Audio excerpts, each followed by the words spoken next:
अब आशियाना में 4 बजे तक आप ही आप हैं SR यानी संतोष राव के साथ। अरे सासू तीरथ, अरे ससुरा तीरथ, सासू तीरथ, ससुरा तीरथ, तीरथ साला साली है और दुनिया के सब तीरथ झूठे, चारों धाम घर वाली है। हर चारों धाम घर वाली है। सासू तीरथ, ससुरा तीरथ, तीरथ साला साली है और दुनिया के सब तीरथ झूठे, चारों धाम घर वाली है। हर चारों धाम घर वाली है। बोलो घरवाली की जय, बोलो मखना वाली की जय और बोलो साथ में अपनी भी, नहीं नहीं नहीं नहीं नहीं नहीं, घरवाली की जय। जी हाँ, हमारी तरफ से भी जय हो। दोस्तों, अब आप सोच रहे होंगे कि ये कौन सा खेल शुरू हो गया है कि पहले किशोर कुमार ने जय बोला, फिर SR ने भी कहा कि जय हो। खैर, ये अंदर की बात है, आप ज्यादा टेंशन ना लें। बस इस गीत को सुनकर आप इतना ये सोचिए कि फिल्म सौतन में राजेश खन्ना टीना मुनीम के लिए क्यों ये गीत गा रहे थे कि सासू तीरथ, ससुरा तीरथ, तीरथ साला साली है, अरे दुनिया के सब तीरथ झूठे, चारों धाम घर वाली है, अरे चारों धाम घर वाली है। अब कोई नादान ही होगा जो इन गीतों की पंक्तियों को भी सुनकर ना समझे और पूछे कि जय हो क्यों बोला ऐसा ने। वैसे हंसी आती है इस सच्चाई पर कि शादी से पहले हट्टा कट्टा गबरू ये कहता था कि पुष्पा में नहीं झुकेगा, वही शादी के बाद बड़े गर्व से गाता है कि सासू तीरथ, ससुरा तीरथ, तीरथ साला साली है, अरे दुनिया के सब तीरथ झूठे, चारों धाम घर वाली है, अरे चारों धाम घर वाली है। अब ऐसा इकरार करना किसी भी मर्द के लिए मजबूरी है या उसकी मोहब्बत है, ये सोचने वाली बात है।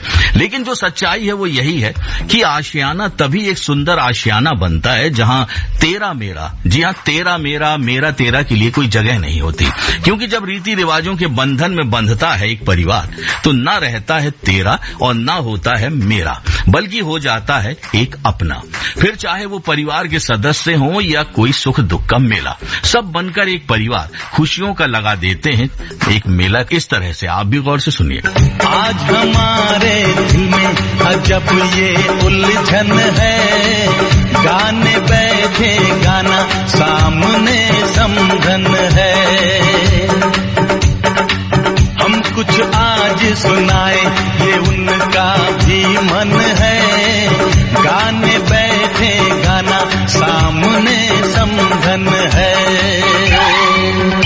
राज की बात बताए, राज की बात बताए, ये पूंजी जीवन की शोभा जिसे है आपके आंगन की।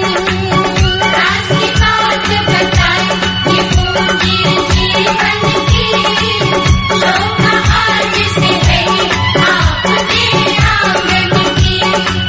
राज की बात बताए, ये पूंजी जीवन की शोभा जिसे है आपके आंगन की। जी हाँ, रिश्तेदार ही मुख्य भूमिका निभाते हैं एक आशियाने को और खूबसूरत बनाने में, या हम यूं कहें कि उसको बिगाड़ने में।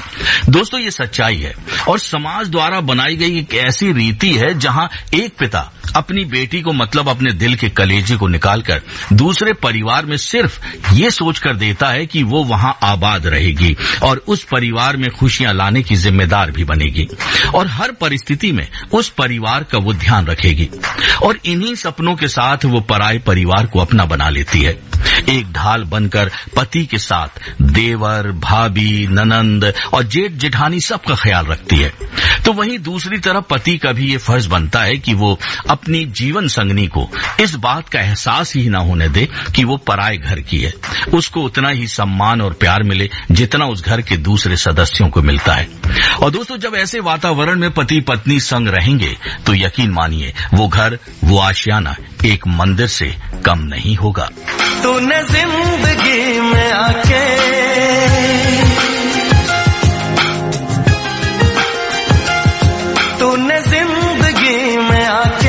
जिंदगी हो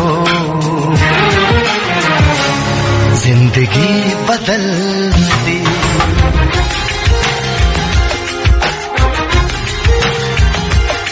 तूने जिंदगी में आके जिंदगी हो जिंदगी बदल दी।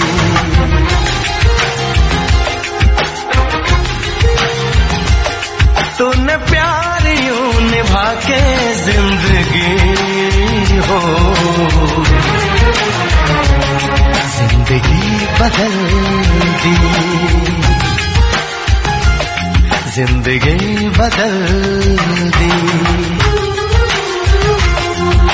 अब दोस्तों, अगर कोई आपकी जिंदगी में आए और वो आपकी जिंदगी बदल दे, आपको ढेर सारा प्यार दे और उसके कारण आपकी जिंदगी में खुशियों की बारिश होने लगे, तो स्वाभाविक है कि आप भी गोविंदा की तरह यही कहेंगे। मेरे दिल में है चोरू, दिल की धड़कन में चोरू, मेरी आंखों में चोरू, मेरी सांसों में चोरू। अरे आगे जोरू, पीछे जोरू, दाएं जोरू, बाएं जोरू, जोरू जोरू जोरू जोरू जोरू। शाम सवेरे अब मैं जोरू जोरू कहूंगा, मैं जोरू का गुलाम बन के रहूंगा। मैं तो जोरू का गुलाम, जोरू जोरू का गुलाम बन के रहूंगा। शाम सवेरे अब मैं जोरू जोरू कहूंगा, मैं जोरू का गुलाम अरे बन के रहूंगा। मैं जोरू का गुलाम, जोरू जोरू का गुलाम बन के रहूंगा, अरे बन के रहूंगा। आप सुन रहे हैं कार्यक्रम आशियाना SR यानी संतोष राव के साथ। Akashvani FM rainbow.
सुन रहे हैं कार्यक्रम आशियाना SR यानी संतोष राव के साथ। Akashvani FM rainbow. जी हाँ दोस्तों, आप सुन रहे हैं आकाशवाणी का FM रेनबो। मेरे साथ यानी एसआर यानी संतोष राव के साथ प्रोग्राम चल रहा है आशियाना। जी हाँ, किसी डिस्को में जाएं, किसी होटल में जाएं या किसी थिएटर में जाएं तो रिश्तेदारों को क्यों परेशानी होती है, आइए बात करते हैं एडवोकेट, सिंगर, कवि, writer, film producer BL Batra ji से, जो हमारे साथ फोन लाइन पर मौजूद है। हेलो सर, नमस्कार। जी नमस्कार। नमस्कार, कैसे हैं आप? मैं बिल्कुल ठीक ठाक हूँ। देखिए, मैं तो गाना गा रहा था, किसी डिस्को में जाएं। सुनवाते हैं आप, सुनवाते हैं। डांस करते करते गाते गाते मेरे गले में भी है ना खराश हो गई सर। अरे वाह, क्या बात है, क्या बात। अच्छा सर, सबसे पहले एक बात जानना चाहूंगा, जी आपकी शादी को कितना समय हो चुका है? अरे क्यों बताना चाह रहे हो? मेरी उम्र पता चल जाएगी। सर बता दो ना। लगभग 35 साल। 37? जी 35। अच्छा, 35 साल हो चुके हैं। अच्छा, क्या आप अभी भी अपनी वाइफ को घुमाने ले जाते हैं और ये गाते हैं किसी डिस्को में जाएं जाएं? बिल्कुल बिल्कुल जाते हैं, बराबर जाते हैं। और मुझे नहीं लगता 6 महीने से ज्यादा हमारे गुजर पाते हैं। अच्छा, मतलब 6 महीने के अंदर आप ले जाते हैं उनको घुमाने? हाँ, कहीं ना कहीं चले ही जाते हैं। और हर बार ये सोचते हैं अब की बार नहीं आएंगे साथ साथ। अच्छा, क्यों? अब किसी न किसी को साथ लाएंगे ताकि झगड़ा ना हो। और लेकिन फिर अकेले चल देते हैं, क्योंकि फिर बात बन जाती है। जी, फिर अकेले नहीं आते, फिर साथ साथ चले जाते हैं। अच्छा, जब आप दोनों साथ साथ जाते हो जी, तो रिश्तेदारों का क्या रिएक्शन रहता है? रिश्तेदारों की तो पूछो मत, हर कोई कोई ना कोई पूछ की तरह साथ चिपकने की कोशिश करता है। अच्छा। और कभी कभी ले भी जाते हैं, जो मजबूरी हो जाती है, नहीं मना किया जाता तो ले जाते हैं, लेकिन वो आनंद की प्राप्ति जो होती है वो नहीं हो पाती। अच्छा, कुछ रिश्तेदार तो ऐसे भी होंगे तो कहते होंगे बुढ़ा सठिया गया क्या? हाँ, वो कहते हैं अभी भी रंगीन मिजाज है। हमें नहीं कहते हुए सुने जाते हैं, पाए जाते हैं। अच्छा, रिश्तेदारों को मिर्ची क्यों लगती है सर? अगर हम अपनी धर्म पत्नी को लेकर जा रहे हैं कहीं बाहर, चाहे हम उसको किसी होटल में ले जाएं या हम कहीं पहाड़ों पे ले जाएं, कहीं भी ले जाएं, तो रिश्तेदारों को सबसे पहले मिर्ची क्यों लग जाती है? अब समझ में नहीं आता, वो मिर्ची लाल होती है या हरी होती है, लेकिन होती जरूर है कहीं ना कहीं। जी। और होता क्या है कि या तो वो किसी कुंठा से ग्रस्त होते हैं, या उन्हें लगता है काश हमारे साथ भी ऐसा होता, हम भी इस तरह से जाते। तो ये कुछ चीजें ऐसी हैं जो उनको जलन पैदा करती हैं, और मिर्ची के रूप में। अच्छा, कभी क्या ऐसा हुआ आप लोगों के साथ कि आपने प्रोग्राम बना लिया, कोई रिश्तेदार आ गया, टपक गया, और बस उनकी बातें सुनकर दिमाग में खराब हो गया और आप लोगों ने अपना प्लान बदल दिया? हाँ, अनेक बार होता है। लेकिन फिर थोड़े दिन बाद फिर हम लोग जब ठीक हो जाते हैं, फिर बना लेते हैं, फिर चल पड़ते हैं। लेकिन फिर उस रिश्तेदार को नहीं बताते होंगे कभी? फिर मतलब ही नहीं है, उन्हें बता दिया, पता चला, फिर रुक गए महीने 15 दिन को। अच्छा, उनके जो रिश्तेदार ऐसे होते हैं जी, तो अक्सर वो तो कभी नहीं ले जाते होंगे अपनी धर्मपत्नी को कहीं बाहर, या वो ले जाते हैं? वही कुंठा उनके पीछे कार्य करती है, लेकिन वो कोशिश तो करते हैं। हमें बताएंगे आके आप वहाँ गए थे ना, तब हम भी इधर निकल गए थे। अच्छा। और पता चला हम तो गए 15 दिन के लिए। हाँ। वो हमें बताते हम 16 दिन के लिए गए थे। अच्छा। वो गए नहीं 4 दिन के लिए भी। क्योंकि क्योंकि क्या करना है, हमें बताना है कि तुम 15 दिन जा सकते हो, हम 16 दिन जा सकते हैं। मतलब इस प्रकार से, जैसे हमने कहा हमारा 4-5 दिन का शिमला का बन रहा है, तो कहेंगे हम तो नैनीताल गए, हम 1 हफ्ता लगा के आए। अच्छा। 1 हफ्ता नैनीताल में कोई रुक ही नहीं सकता, सिर में दर्द हो जाएगा। सही कहा, 3 दिन से ज्यादा नहीं रुका जा सकता। 3 दिन से ज्यादा का बनता नहीं है वहाँ। बिल्कुल। तो ऐसा भी होता है, लेकिन हम भी सुन लेते हैं, अच्छा लगता है कि चलो हमारी वजह से इन्हें अच्छा लग रहा है, लगने दो, कोई बात नहीं। अच्छा, ऐसे रिश्तेदारों को और चिढ़काने के लिए क्या आपका भी मन मेरी तरह करता है, ऋषि कपूर और नीतू सिंह की तरह, खुल्लम खुल्ला प्यार करेंगे हम दोनों? हाँ, करता है, हम जताने की कोशिश भी करते हैं। अच्छा। लेकिन उनके जब चेहरे की हवाइयाँ उड़, वाह वाह वाह, क्या मजा आता है। एक रॉकेट इधर से जा रहा है, एक रॉकेट उधर से जा रहा है, मिर्च लगी हुई है, किसी में लाल, किसी में हरी, किसी में पीली, मजा आता है। तो और आनंद आता है, उसका तो आनंद का पूछो ही मत ना। पता चलता 8 दिन तो हमने कार्यक्रम वहाँ जरूर बाहर गए, उससे ज्यादा मजा 8 मिनट में आ गया। बिल्कुल सही कहा। चलिए, इसी मजे को बरकरार रखते हैं, आप फोन लाइन पे बने रहिएगा। तो यही गीत प्ले कर लेते हैं, थोड़ा सुन लेते हैं। जी बिल्कुल बिल्कुल। आकाशवाणी FM रेनबो, खुल्लम खुल्ला प्यार करेंगे हम दोनों, खुल्लम खुल्ला प्यार करेंगे हम दोनों। इस दुनिया से नहीं डरेंगे हम दोनों। हाँ, प्यार हम करते हैं चोरी नहीं, मिल गए दिल जोरा जोरी नहीं, हम वो करेंगे जो जो कहे, हमको जमाने से क्या। खुल्लम खुल्ला प्यार करेंगे हम दोनों, इस दुनिया से नहीं डरेंगे हम दोनों। हाँ, प्यार हम करते हैं चोरी नहीं, मिल गए दिल जोरा जोरी नहीं, हम वो करेंगे जो जो कहे, हमको जमाने से क्या। खुल्लम खुल्ला प्यार करेंगे हम दोनों, इस दुनिया से नहीं डरेंगे हम दोनों।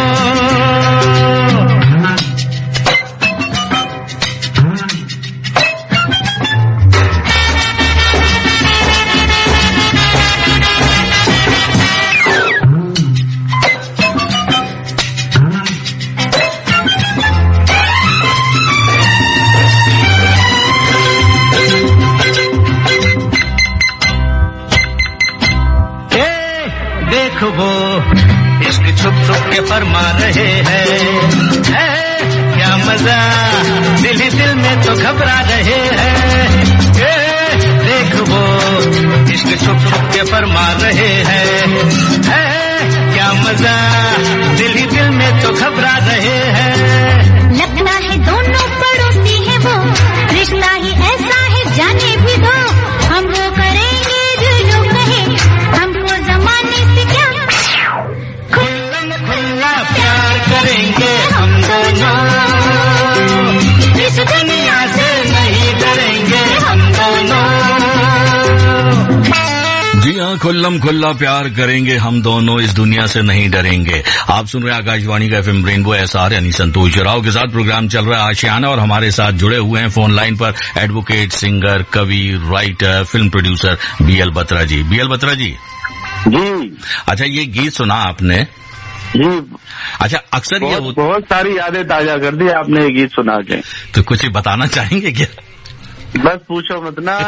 ये गीत जब हमारे कानों में बजता है, एक साथ बैठे हों, तब एक दूसरे की तरफ बहुत घूर घूर के भी देखते हैं, बड़े प्यार से भी देखते हैं। अच्छा, बता रहा हूँ बिल्कुल आपको। अच्छा, उस वक्त बेटे बहू अगर घर में हैं तो उनका क्या रिएक्शन रहता है?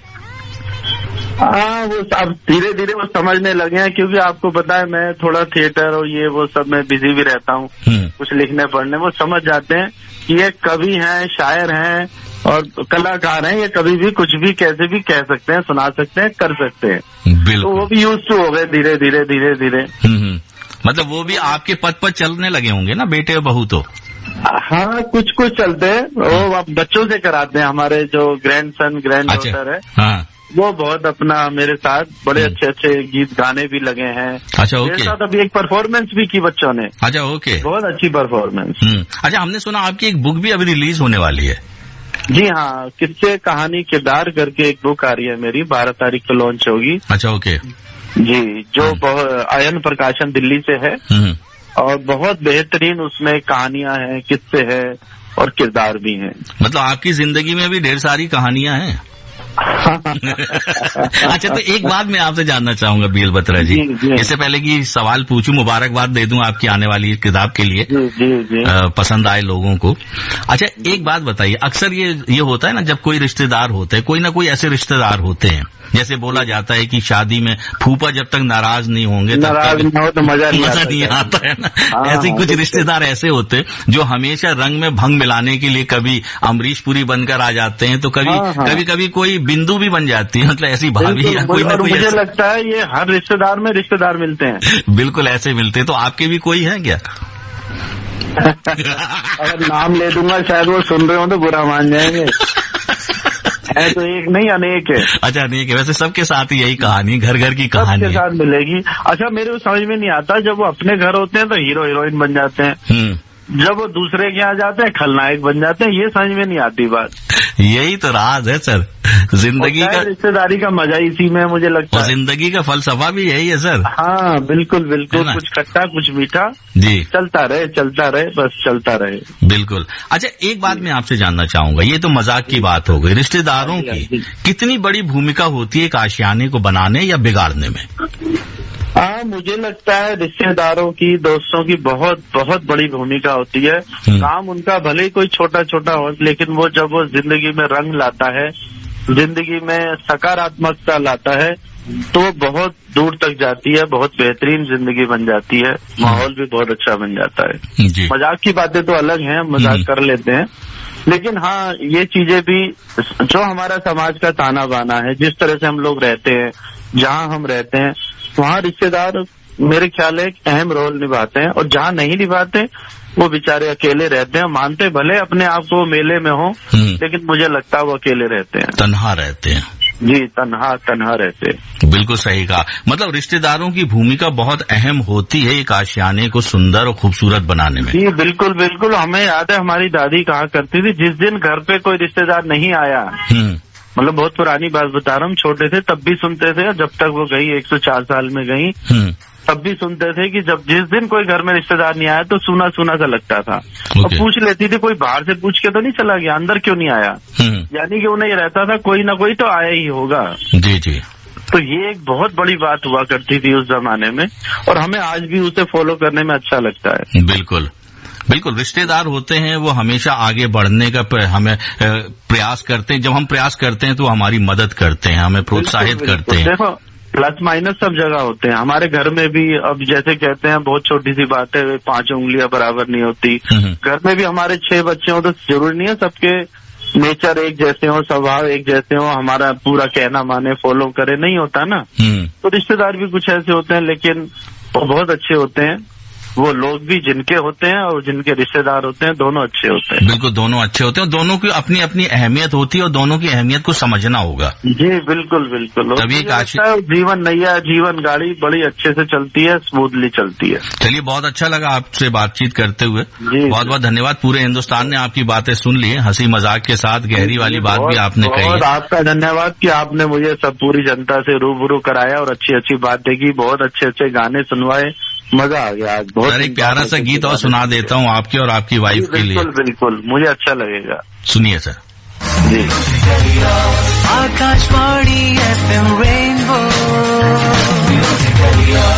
चाहे लाख तूफान आए, चाहे जान भी अब जाए, मुश्किल हो जीना फिर भी, पड़े जहर पीना फिर भी, मिलके ना होंगे जुदा जुदा, आपस में खा ले, ये चाहत रहेगी सदा, आपस में खा ले, चाहे लाख तूफान आए, चाहे जान भी अब जाए, मुश्किल हो जीना फिर भी, पड़े जहर पीना फिर भी, मिलके ना होंगे जुदा, आपस में खा लेंगे, चाहत रहेगी सदा, आपस में खा लेंगे। Akashvani FM rainbow.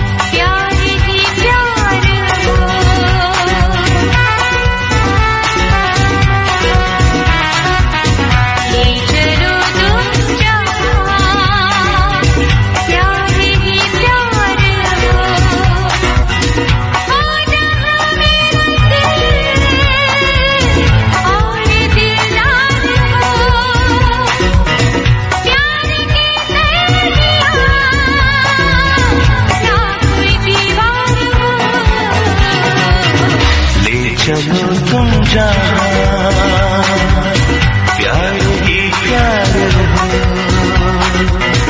ले चलो तुम जहाँ प्यार ही प्यार हो जहाँ मेरा दिल और दिलदार हो, प्यार के दरमियाँ ना ही दीवार हो।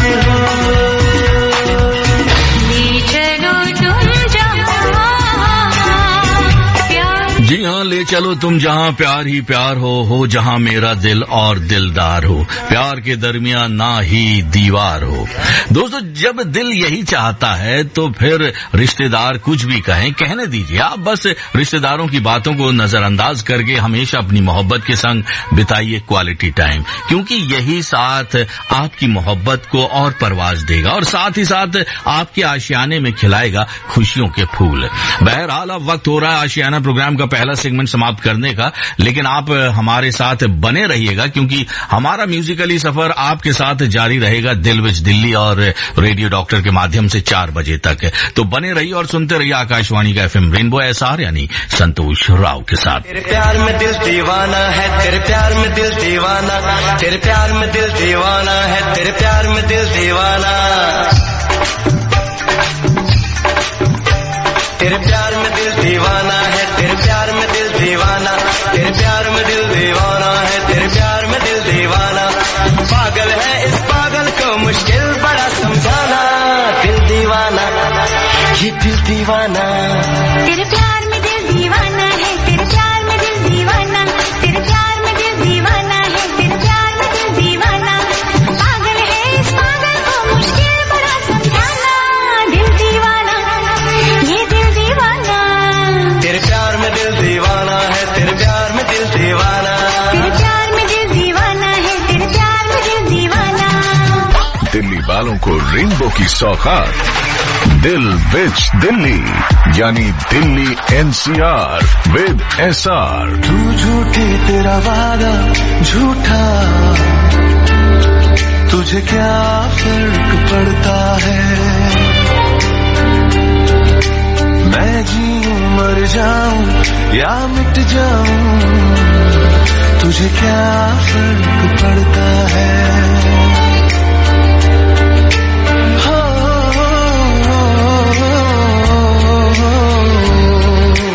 तू झूठी तेरा वादा झूठा, तुझे क्या फर्क पड़ता है,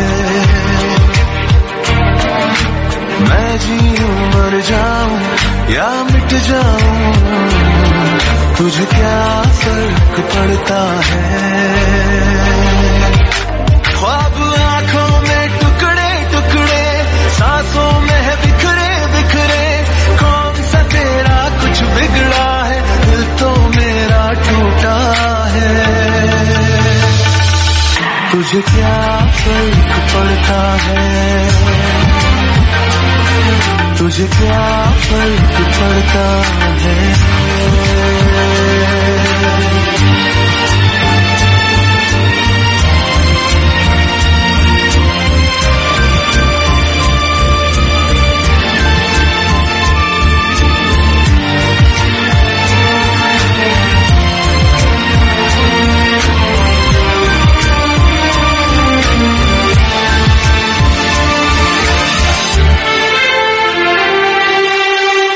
तुझ में वफा नहीं, इश्क तेरा झूठा है, तेरा सरापा तो सिर्फ एक धोखा है।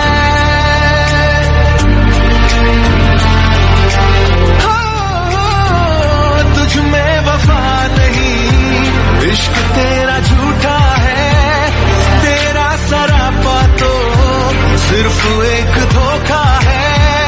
तूने भुला के बदली है अपनी राहें, हर सांस पे रखती है तन्हाई की ये रातें। तुझको गरज है क्या, कोई तुझ पे मरता है, तुझे क्या फर्क पड़ता है। तुझे क्या फर्क पड़ता है।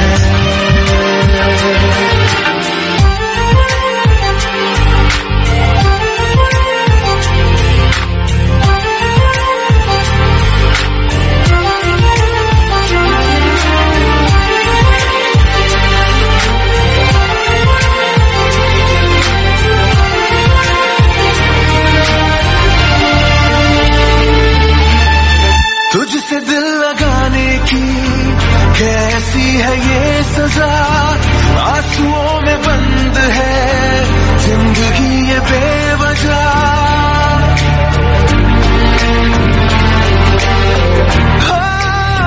तुझसे दिल लगाने की कैसी है ये सजा, आंसुओं में बंद है जिंदगी ये बेवजह। अपना बना के तूने दिल में बसाया कब था, मेरा ख्याल तुझको वैसे भी आया कब था। तुझको है क्या इससे दिल क्यों तड़पता है, तुझे क्या फर्क पड़ता है, तुझे क्या फर्क पड़ता है, तुझे क्या फर्क पड़ता है, तुझे क्या फर्क पड़ता है, तुझे क्या फर्क पड़ता है। जी हाँ, मैं जीऊं या मरूं तुझे क्या फर्क पड़ता है। अब आप सोच रहे होंगे कि बेचारे का दिल टूट गया और मैं स्टूडियो में बैठकर यहाँ हंस रहा हूँ। दोस्तों, आपको पता है कि मैं क्यों हंस रहा हूँ? अभी जो प्रोग्राम कर रहा था उसमें मैं बातें कर रहा था कि जोरू का गुलाम, और अब मैं गाना प्ले कर रहा हूँ तुझे क्या फर्क पड़ता है। इसलिए मैं हंस रहा हूँ। मैं जब ये गीत सुन रहा था ना तो सोच रहा था कि जब किसी का दिल टूटता है तो वो बेचारा गाता है कि अब तेरे बिन जी लेंगे हम, या उसकी जुबान पर आता है कि हमसे का भूले हुई जो ये सजा हम का मिली, या बॉलीवुड की फिल्मों के वो सारे रोंदू गीत। जी हाँ, रोंदू गीत वो गुनगुनाता है और गाकर अपने दिल को शांत करने की कोशिश करता है। लेकिन इस गीत में गीतकार अयाज गोरखपुरी ने जिन शब्दों का इस्तेमाल किया है उससे साफ पता चलता है कि गीतकार अयाज गोरखपुरी जरूर बिंदास किस्म के होंगे, जो अपने दिल की बात बिंदास होकर लिखते हैं। वैसे इनके पिता जाने माने कवि जफर गोरखपुरी जी हैं और वो भी बिंदास होकर अपनी बातें कहने के लिए फेमस है। खैर, दिल्ली वाले भी बड़े बिंदास होकर अपनी बात कहने के लिए जाने जाते हैं। अब आप अमरीक सिंह को ही ले लीजिए। अमरीक सिंह समझ गए ना? नहीं समझे? अरे मैं बात कर रहा हूँ मीका की। जी हाँ, अपने मीका पाजी की। उनका असली नाम है अमरीक सिंह। अब इनको ही ले लीजिए। उनकी हर बात इसीलिए चर्चा में रहती है क्योंकि वो कहते पहले हैं सोचते बाद में। इसीलिए 44 साल की उम्र होने के बाद भी इनको कोई लड़की नहीं मिली, या यूं कहे कि इनको कोई पसंद नहीं आई। लेकिन हाँ, मीका जी को लोग है ना प्यार बहुत करते हैं। हम भी करते हैं क्योंकि मेरी और मीका जी की बहुत सी बातें और हरकतें हैं ना सेम टू सेम। मीका पाजी लव यू। दोस्तों, अब ज्यादा नहीं बोलूंगा, बस वो गीत सुनाऊंगा जो अभी हाल ही में मीका जी का रिलीज हुआ है। आप भी सुनिए और एंजॉय कीजिए इस गीत को आकाशवाणी के FM रेनबो पर। दिन रात यूं सोचता हूँ तुझे हासिल करूँ के दे सनम तुझको मैं, तुझे क्या कहूँ मैं, तुझे क्या कहूँ मैं, कैसा चलूँ है मेरा। तुझे जब से मिला हूँ सो न सका हूँ, बस है ख्याल तेरा। कभी मजनू बना कभी राजा बना, ऐसा है हाल मेरा। तुझे जब से मिला हूँ सो न सका हूँ, बस है ख्याल तेरा। कभी मजनू बना कभी राजा बना, ऐसा है हाल मेरा। आप सुन रहे हैं कार्यक्रम आशियाना के तहत दिल विच दिल्ली, SR यानी संतोष राव के साथ। Akashvani FM rainbow. हूं दोस्तों, आप सुन रहे हैं आकाशवाणी का FM रेनबो, मेरे साथ यानी एसआर यानी संतोष राव के साथ प्रोग्राम चल रहा है दिल विच दिल्ली। दोस्तों, दिल्ली वाले जहां बातें करते हैं बिंदास, तो वहीं बिंदास होकर जीने में भी रखते हैं यकीन।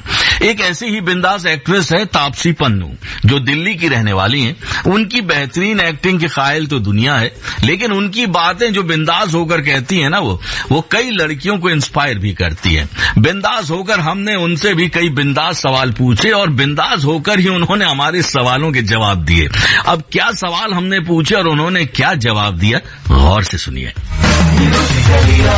Akashvani FM rainbow. Tapasi ji, program में आपका बहुत बहुत स्वागत है। Thank you so much. Tapasi ji, अच्छा, 2014 में बेबी फिल्म अक्षय कुमार के साथ आपने की थी, 2019 मिशन मंगल, दोनों हिट रही हैं। ये कहीं दिल्ली का कनेक्शन तो नहीं आपस में? जी, वो तो काफी शहरों में रह चुके हैं, दिल्ली का कनेक्शन का तो पता नहीं, अगर है तो चलो अच्छा है, जो भी कनेक्शन है, जब तक पिक्चरें चल रही है सब अच्छा। अच्छा, अगर हम दिल्ली की बात करें तो दिल्ली में आपका बचपन गुजरा, पढ़ाई भी आपने यहीं की, मॉडलिंग करियर भी आपका यहीं से शुरू हुआ, तो दिल्ली की वो कौन सी बात है जो आपको सबसे ज्यादा अट्रैक्ट करती है? दिल्ली की कौन सी बात है? अभी अब एक बात तो बड़ी मुश्किल होगी बतानी, क्योंकि जिस तरीके से मेरा बचपन रहा है, मैं बहुत ही अपने आप को एक टिपिकल दिल्ली की लड़की बोलते हैं ना, जिससे ज्यादा एक मतलब सर से लेके पैर तक एक जैसी दिल्ली की लड़की होती है, मैं मुंह खोलूं या बात करूं या मेरे चीजें करने का तरीका भी है, वो काफी दिल्ली वाला है।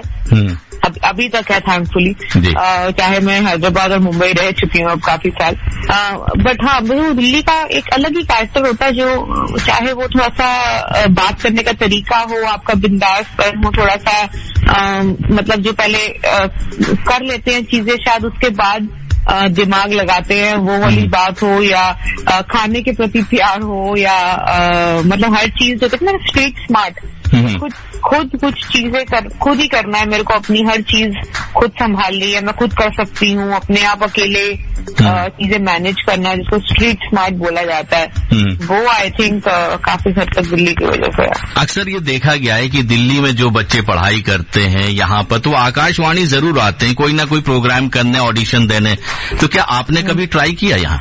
जी नहीं, मैंने कभी, मेरी कोई इच्छा नहीं रही थी कभी एक्टर बनने की, और ना ही मेरी कोई इच्छा थी इस फील्ड में कभी आने की। मैं केवल पढ़ाई में रुचि रखती थी, तो इस वजह से कभी इस तरह की किसी ऑडिशन या किसी प्रोग्राम में आने का मौका नहीं मिला। तो मॉडलिंग की तरफ कैसे गई आप? जी, वो सिर्फ मुझे पॉकेट मनी ज्यादा चाहिए थी, पैसे चाहिए थे खर्च करने के लिए, जो मैं हर बारी जिसका लेखा जोखा मुझे ना देना पड़े कि कहाँ खर्च हो रहा है, इतने पैसे क्यों चाहिए, क्योंकि मन था खुद जाके अपने लिए चीजें खरीदने का, तो मॉडलिंग उसके लिए करी। तापसी पन्नू अपनी कौन सी आदत छोड़ना चाहती है?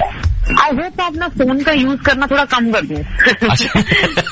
एक मेरी यही आदत है जो मेरे को खुद ही पसंद नहीं है, बट फिर भी मतलब कंट्रोल नहीं होती, क्योंकि एक तो एडिक्ट हो जाते हैं हम इतने ज्यादा फोन के, चाहे वो सोशल मीडिया हो, आपका व्हाट्सएप हो, तो मैं चाहती हूँ कि थोड़ा मैं कम यूज करूँ, क्योंकि फोन के ना अगर आप लग जाते हो तो आपका समय कैसे निकल जाता है आपको पता नहीं चलता है, वो समय आप शायद किसी और चीज में यूज कर सकते हो, तो आई थिंक वो आदत थोड़ी छूट जाए तो बेटर है। तो जो यूथ है, आप उनसे क्या कहना चाहेंगे इसी विषय पर? मैं ये कहना चाहूंगी कि हाँ, मतलब सोशल मीडिया बुरा नहीं है, आपको अवेयरनेस काफी देता है, मतलब लिमिट में कोई भी चीज करी जाए तो अच्छी होती है, तो वो आपको अपनी लिमिट पता होनी चाहिए, और हर एक की लिमिट डिफरेंट होती है, तो मैं उनको ये नहीं बता सकती कि ये लिमिट है क्योंकि मेरी ये लिमिट है, उनकी कुछ और हो सकती है, तो आप बस इतना देखना कि जो लाइफ है ना वो बहुत लिमिटेड है। अगर मैं ये समय बर्बाद कर दूंगी किसी ऐसी चीज में जो शायद मेरे को as a human being grow होने में हेल्प ना करे या मेरे को खुशी ना दे, और मैं बाद में जो हुए तो टाइम बर्बाद हो गया, तो आई थिंक वो टाइम कभी वापस नहीं आएगा, ये याद रखना, और कल का तो कोई भरोसा नहीं है कि कल क्या हो तुम्हारे साथ, इसलिए बेटर है कि जो प्रेजेंटली आप प्रेजेंट में जियो।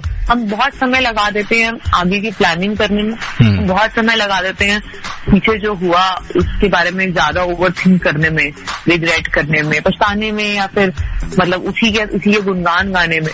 आई थिंक प्रेजेंट में बहुत कम रहते हैं हम लोग, तो वो शायद रहे तो बेटर होगा। क्या तापसी पन्नू अपने फिल्मी करियर से संतुष्ट है अभी?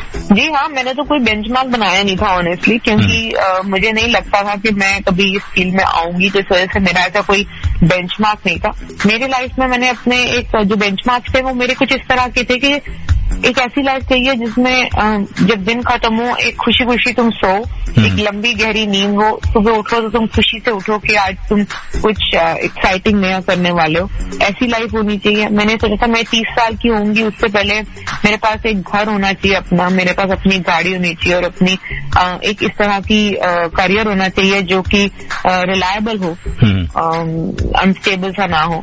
तो वो मेरे बेंचमार्क इस तरह से थे। ओके। अच्छा तापसी जी, आपने कई हिंदी फिल्में की हैं और हर फिल्म के साथ कुछ न कुछ यादें जरूर जुड़ी रहती हैं, तो कुछ यादें आप शेयर करना चाहेंगे किसी फिल्म के बारे में? जी, वो जैसा आपने कहा हर फिल्म के साथ कुछ यादें जुड़ी होती हैं, तो कुछ तो यादें हर फिल्म से। आप कौन सी फिल्मों के बारे में बात करना चाहते हैं? चलिए हम बात करते हैं पिंक फिल्म की। पिंक से मैंने पहली बार ऐसा देखा कि मैं बिना ग्लिसरीन के रो सकती हूँ। मैं उससे पहले कभी ऐसा नहीं हुआ था कि मेरे को ग्लिसरीन की जरूरत ना पड़ी हो रोने के लिए, मतलब हर बारी वही होता था। बट उस टाइम पहली बार ऐसा लगा कि हाँ मैं बिना ग्लिसरीन के रो सकती हूँ। पहली बार एक्सपीरियंस किया कि कोई किरदार जब आपको काफी समय तक छोड़ता नहीं है तो आपके दिमाग पे कैसे हावी हो जाता है, तो कैसे वो आपको अफेक्ट करता है। तो वो चीज मैंने पहली बार पिंक से एक्सपीरियंस करी थी। अच्छा, अमिताभ जी के साथ पहली फिल्म आप कर रही थी वो, जी कैसा अनुभव रहा? जी, ये वाला सवाल का उत्तर मैं कम से कम 4 साल हो गए मुझे देते हुए। ऑन एन एवरेज हर हफ्ते में एक बारी तुम दे ही देते हो इस क्वेश्चन का आंसर।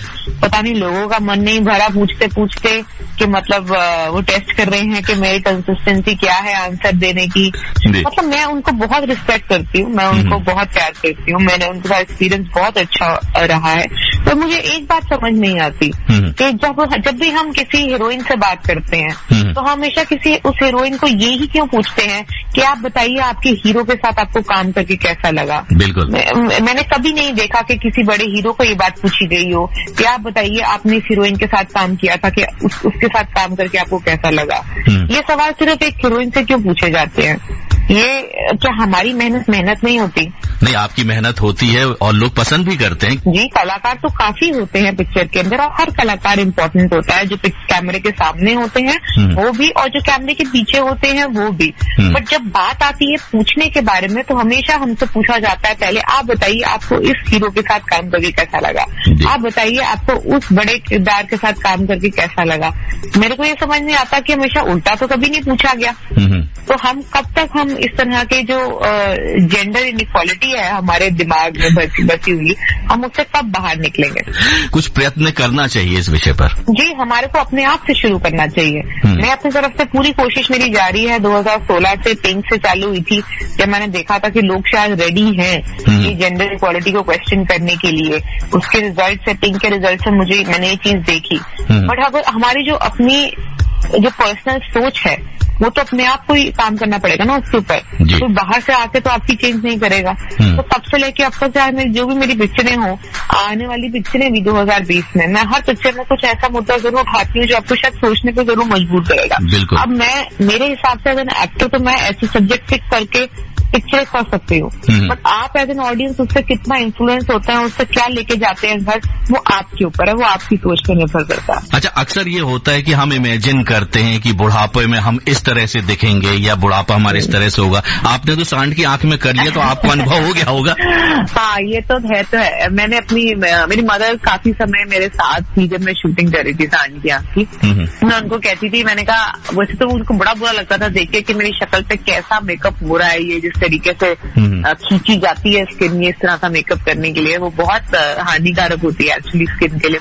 पर वो मैं जब तैयार होती थी उस लुक में तो मैं अपनी माँ को जरूर बोलती थी, मैंने कहा पता नहीं आप होगे कि नहीं होगे, जब मैं 60-70 साल की हो जाऊंगी पता नहीं आप होगे कि नहीं, तो आप अभी देख लो कैसे दिखूंगी मैं। तो मैंने कहा ये देख ही लिया मैंने, अब तो कुछ भी शॉक वैल्यू नहीं रहेगी लगता है मुझे। चलिए, बहुत अच्छा लगा आपसे बातचीत करते हुए, बहुत बहुत धन्यवाद हमसे बातचीत करने के लिए। Thank you so much. आप सुन रहे हैं कार्यक्रम आशियाना के तहत दिल विच दिल्ली, SR यानी संतोष राव के साथ। Akashvani FM rainbow. ओ मेरी जान मेरी गीता ते कुरान, ओ मेरी जान मेरी गीता ते कुरान, ओ तुझको कभी ना भुलाएंगे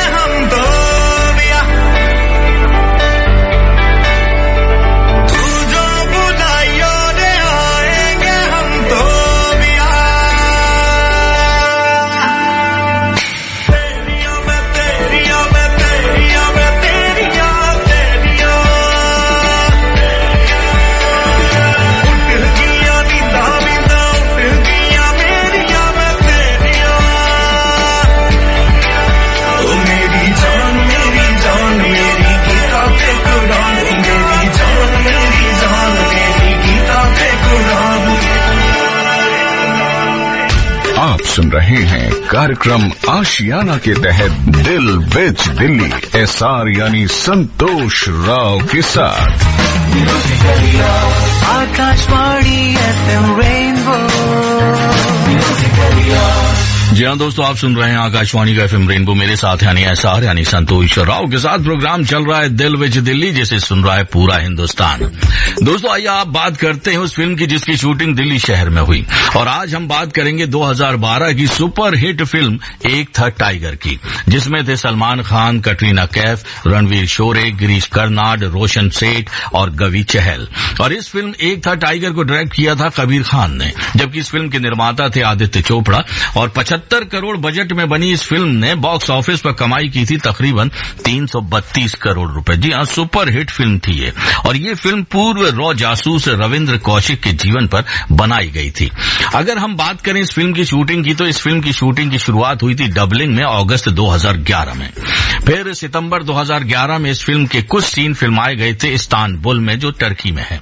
और फिर कुछ सीन फिल्माए गए सीरिया और इराक के बॉर्डर पर। और फिर 3 दिन इस फिल्म की कुछ सीन फिल्माए गए दिल्ली शहर में। और अंत में इस फिल्म को कंप्लीट किया गया बैंकॉक में। दोस्तों आइए अब हम डिटेल्स में आपको बताते हैं कि वो 3 दिन जो दिल्ली शहर में इस फिल्म को फिल्माने में लगाए गए, वो शूटिंग लोकेशंस कहां पर हैं। और इन सभी बातों को बताने के लिए हमारे साथ फोन लाइन पर जुड़ चुके हैं 40 सालों से फिल्मों पर पारखी नजर रखने वाले चंद्रमोहन शर्मा। उनसे बात करते हैं। हेलो, नमस्कार। आकाशवाणी के सभी श्रोताओं को, FM रेनबो दिल विच दिल्ली के बहुत बहुत श्रोताओं को मेरी आज के साथ नमस्कार। सर आपको भी बहुत बहुत नमस्कार। सर एक था टाइगर जी, ये फिल्म सलमान खान की करियर की एक सुपर डुपर हिट फिल्मों में से एक है। बिल्कुल सर, कैटरीना कैफ और सलमान खान, यश चोपड़ा बैनर फिल्म इतनी बड़ी हिट हुई, इतनी बड़ी फिल्म हिट हुई बॉक्स ऑफिस से। ये आपको पता है, हमारे श्रोताओं को भी पता है कि फिल्म का सीक्वल बना टाइगर जिंदा है जी, और वो भी इतना ही हिट हुआ सर। और अगला अब एक और आ रहा है जो दिल्ली में ही शूटिंग हो रही है सर। जी, उसका वो 2023 में अगले साल रिलीज करने का प्लान है। उसके लिए सलमान खान पिछली बार भी दिल्ली आए थे, कुछ वजह से शूटिंग रुक गई थी। अभी उनका शेड्यूल अभी और होना है सर दिल्ली में। जी चलिए, उस पर तो हम बाद में बात करेंगे, लेकिन इस फिल्म की बताइए आप। हाँ, टाइगर जिंदा है कि जो शूटिंग थी दिल्ली में जो करा गया था, इसमें गिरीश कर्नाड और सलमान खान पर सीन करवाए गए थे, लेकिन कैटरीना का सर कोई सीन नहीं था दिल्ली में। अच्छा, ओके। गिरीश कर्नाड दिल्ली आए हुए थे, खासतौर से ये लोग मेरिडियन में ठहरे थे और मेरिडियन से शूटिंग पे जाया करते थे। संजोग से मैं ली मेरिडियन में ही एक बार इनको मिला था, जो भी किसी का क्रेडिट रहा जिसने मुझे मिलवाया। तो सलमान से तो नहीं, गिरीश कर्नाड जिससे बात हुई थी ज्यादा हमारी, तो गिरीश कर्नाड ने शूटिंग के बारे में ज्यादा नहीं बताया था, लेकिन मुझे मालूम था क्योंकि मैं लोकेशन डायरेक्टर के टच में था जो इस फिल्म की शूटिंग करवा रहे थे। तो फिल्म का मैक्सिमम शेड्यूल सर इसका साउथ दिल्ली में रहा, क्योंकि फिल्म की जो कहानी थी एक होम मिनिस्ट्री और रॉ एजेंसी वगैरह से टाइप करती थी। तो इसके लिए उन्होंने स्पेशल परमिशन ली अपना मजिस्ट्रेट से, लोकल पुलिस से, वहां से जो होम मिनिस्ट्री से, क्योंकि उन्होंने साउथ ब्लॉक के बाहर के कुछ सीन शूट करने थे सर। और जहां पर गिरीश कर्नाड निकलते हैं बाहर अपने ऑफिस से, और वहां तो कुछ मीडिया का भी कुछ लोग खड़े होते हैं, मतलब जूनियर आर्टिस्ट होते हैं, और वहां का एक सीन था जो उन्होंने करीब सीन फिल्माई किया था। ओनली उसमें सिर्फ गिरीश कर्नाड थे और करीब एक ही दिन में शॉट पूरा हो गया था। अगर आप देखते हैं राजपथ में आप जाते हैं जो चढ़ाई जाती है ऊपर की मिनिस्ट्री वाली, सीन वहां पर था सर टोटल। एक फिल्म का दूसरा सीन इन्होंने जो शूट लिया था दिल्ली में, 2 दिन का प्रोग्राम था, वो जो इन्होंने दिखाए थे गिरीश कर्नाड के बंगले, तो वहां पर यूपीएससी के पीछे जो है कुछ बहुत अच्छे ऑफिसर्स के फ्लैट है येलो कलर के, 2 मंजिल, वहां पर फिल्म की शूटिंग रही थी। गिरीश कर्नाड वहां थे। और तीसरा सीन जो था इनका दिल्ली वाला, वो भी इन्होंने वहीं पर पिक्चराइज किया। अपना जोर बाग एरिया है सर वहां पर। जी, जोर बाग। जी हाँ, जोर बाग के एरिया में जो उन्होंने सलमान खान का एक सीन था, जब सलमान खान एक फ्लैट से बाहर आते हैं, बेसिकली फ्लैट का कोई लेना देना नहीं था, सिर्फ उनका शॉट ये था कि वो अपनी वैन में से निकल के बाहर आते थे और उसके बाद रोड पे चल के वो अपने एक ऑफिस में एक फ्लैट में घुस जाते थे। लेकिन फिल्म में आपको लगता है कि वो किसी ऑफिस में जा रहे हैं सलमान खान। और मुझे लगता है सबसे ज्यादा जो है मुश्किल पड़ी फिल्म की शूटिंग के लिए यूनिट को, प्रोड्यूसर तो खैर नहीं थे, डायरेक्टर को और बाकी लोगों को, इसी सीन पे करी जिसमें सलमान खान को शूट करना था। अच्छा, ओके। क्योंकि खबर फैल गई, लोगों को सुबह पता लग गया, यूनिट वहां आई हुई थी कि सलमान खान आए हुए हैं, सलमान खान शूटिंग करेंगे। सलमान खान होटल से सीधा अपने वेनिटी वैन में बैठे आकर के सीधा, और कम से कम 30 से 40 वहां पर सर बाउंसर और मार्शल थे ऑलरेडी। ओके। सिक्योरिटी के लिए, चूंकि लेडीज भी काफी आगे थी, बच्चे भी आगे थे, और पूरी तरह से गोला घेरा सा बन गया था, और साइलेंट कराने की बहुत प्रॉब्लम थी। तो इसलिए इसकी जो फिल्म की वो होती है ना, डबिंग वगैरह का कार्य, वो ऑन लोकेशन नहीं हुआ था इस सीन का। अच्छा, ओके। हाँ, वो उन्होंने स्टूडियो में बाद में जैसे ये लोग कर देते हैं तो वहां पर सलमान आते हैं। तो संजोग की बात, हमारे जो मैं जिस पेपर में रहा हूँ उसके लिए हमें कवरेज करनी थी, तो हम उस सीन को शूट करने के लिए वहां गए हुए थे। ओके। मैं भी था, हमारे फोटोग्राफर भी थे। तो सलमान की एक अच्छाई रही कि वो शॉट तो उसको मुश्किल से 5 मिनट का था, रिटेक 6 बार हुआ था। कभी सलमान चलने का स्टाइल ऐसा कर लेते थे अपने स्टाइल वाला, कभी वो फैंस को देख के बड़े क्रेजी हो जाते थे अपने फैंस को देखते हुए। और कुछ फैंस ऐसे थे वो सल्लू भाई लगे थे, उसको गुस्सा भी आ गया। एक बार उन्होंने बोला अपने बाउंसर को, उनको बोले मुझे भाई ना बोले। अच्छा। जबकि वो लोग जितने आए हुए थे वो सल्लू भाई ज्यादा बोल रहे थे। अभी वहां मौजूद माहौल भीड़ में ही तो लगभग कहे जाएंगे, क्योंकि अलग से कोई अरेंजमेंट था प्रेस के लिए। तो हम उसके साइड में खड़े थे, चूंकि हमारी परिचित थे, जानकार थे। तो वहां सल्लू भाई को ऑब्जेक्शन कर दिया सलमान खान ने, तो वैनिटी वैन में वापस चले गए। ओके। तो फिर डायरेक्टर ने बोला उन लोगों को, पब्लिक को रिक्वेस्ट करी, फिर उन्होंने सीन तो रोक दिया, लेकिन सर वहां तो सुनाई देगा ना, क्योंकि सलमान को तो सुनाई दे रहा था। बिल्कुल। लोग शोर मचाते थे, मैं अभी उनमें था, हम तो शोर ही मचा रहे थे। फिर पब्लिक को बड़ा मुश्किल से खामोश करा गया कि अगर आप नहीं करोगे तो हम ये पैकअप करके कहीं और शूट करेंगे जाकर के। तब साइलेंट हुआ तो सलमान वहां से निकले। उसके बाद उन्होंने हाँ प्रॉमिस किया कि मैं आप लोगों से मिलूंगा, मिलेंगे तो नहीं, लेकिन आप घेरे हुए सबको हाथ हिला करके दूर से टाटा बाय बाय जो कहते हैं अपने स्टाइल में करते हुए सब लोगों को करके वहां से सलमान खान दोबारा वैनिटी वैन में बैठ गए। ये सीन कराने में बहुत मुश्किल पड़ी थी, मुझे अच्छी तरह याद है। 2 मिनट का सीन था, कम से कम सर 3.5 घंटे लगे थे इसको। 3.5 घंटे लग गए। बिल्कुल। हमारा फोटोग्राफर ने हमें खबर दी थी कि वहाँ लोकेशन वहां जाना है, तो मैं बाद में गया था, वो पहले पहुंचा हुआ था। लेकिन उसके बावजूद लोकल पुलिस को भी आना पड़ गया, क्योंकि उसमें ट्रैफिक की प्रॉब्लम पड़ गई थी। तो लोकल पुलिस ने वहां रुकवाया। लेकिन सलमान की एक तारीफ करनी पड़ेगी कि उन्होंने कम से कम बाद में अपने जो फैंस थे जो उनको देखने के लिए वहां आए हुए थे, उन सबको खुश कर दिया था जी। और पता लग गया कि फिल्म की शूटिंग जो है उसका नाम एक था टाइगर। तो जब उन्हें लोग टाइगर कहते थे वो खुश होते थे सर। और जब ऐसे कई एक्टर को पता लग गया था, लोकेशन से पता लग ही जाता है कौन सी शूटिंग चल रही है, तो टाइगर पे तो बहुत खुश होते थे एकदम से करके। और फिल्म का अगर आपने देखी होगी, फिल्म में एक सीन जो है दिल्ली हाट का भी है, लेकिन वो फिल्म में कहीं आपको ऐसा लगता नहीं कि दिल्ली हाट में शूट किया गया। वहां पर सलमान नहीं थे, वहां भी गिरीश कर्नाड और कोई जूनियर आर्टिस्ट थे, जो उन्होंने दिखाया था कि मिनिस्ट्री वगैरह की कोई गुप्त मीटिंग है जिसके लिए प्लानिंग होती है कि इनको बाहर भेजा जाना है। और सलमान खान की एक बात कही जाएगी कि कहीं ना कहीं उनका मुझे लगता है दिल्ली से लगाव जरूर है, क्योंकि उसके बाद उन्होंने जब किक फिल्म शुरू करी तो किक के लिए कम से कम 15 दिन उन्होंने दिल्ली में शूट किया था। और साइकिल पर खूब घूमे थे उस वक्त। खूब घूमे थे, जैसे मौका लगता साइकिल लेके चल देते थे। और अभी भी जो उनकी फिल्म की शूटिंग है उसके लिए वो दिल्ली में ही आए हुए हैं, दिल्ली में फिल्म को शूट कर रहे हैं। तो दिल्ली से कहीं ना कहीं लगाव है उनका, मुझे ये मानना पड़ेगा। और एक था टाइगर के लिए खास प्लस पॉइंट रहा कि फिल्म की जो ये उनकी फूड कैटरिंग वगैरह प्रोवाइड करते हैं सर जी, वो पंडारा रोड से किया गया था। अच्छा, ओके। और सलमान खान के खाने के लिए खासतौर से मुझे उन्होंने लोकेशन वालों ने बताया, डायरेक्टर ने, उनके जो साथी थे उनकी यूनिट में, एक शेरा भी उनके साथी रहता था जो उनका बॉडीगार्ड है, उनसे पहले कि दूसरों ने बताया कि वो खासतौर से जामा मस्जिद से अपने 2-3 फेवरेट आइटम जरूर मंगाते थे, वो नहीं खाते थे जो उनका 5 स्टार से खाना आता था। वो कहते थे जब मैं दिल्ली आया हूँ तो मुझे दिल्ली की डिश खिलाओ। बिल्कुल। और दिल्ली इसलिए शूटिंग करते हैं क्योंकि दिल्ली वालों का जो प्यार मिलता है ना बॉक्स ऑफिस पर, वो बहुत मायने रखता है। बिल्कुल जी, बिल्कुल। उनकी फिल्में दिल्ली में भयंकर मैं शब्द ऐसे बोलूंगा कि सचमुच ही भयंकर बिजनेस करते हैं पूरी तरह। बिल्कुल। 75 करोड़ बजट में ये बनी थी फिल्म एक था टाइगर, और बॉक्स ऑफिस में 332 करोड़ रुपए कमाए थे इस फिल्म ने। देखिए ना आपने कितने अच्छे आंकड़े निकाले, और आपने फिल्म की जो पहले शूटिंग दी है दिल्ली के अलावा वाली, वो भी कितना पॉइंट रहा। क्योंकि दिल्ली में तो कहते हैं कि सीन को 2 शूट करने थे, होम मिनिस्ट्री वाला, राजपथ वाला और इंडिया गेट के लिए का कार वाला सीन। लेकिन सलमान खान की, चूंकि सलमान भी दिल्ली में थे, तो उसकी वजह से, सलमान जी की वजह से फिल्म में 3 शूट और दिल्ली में लिए गए थे। और लिए गए।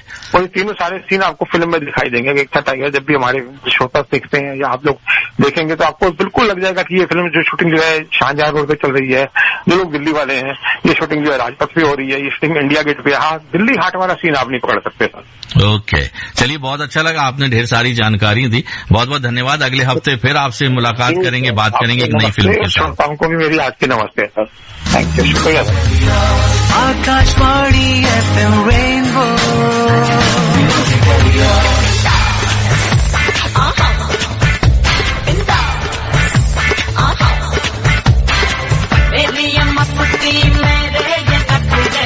पागल दीवाने हम बिखरे डरता है क्या मुझको चक है, और मैं बोलूं तुझे क्या।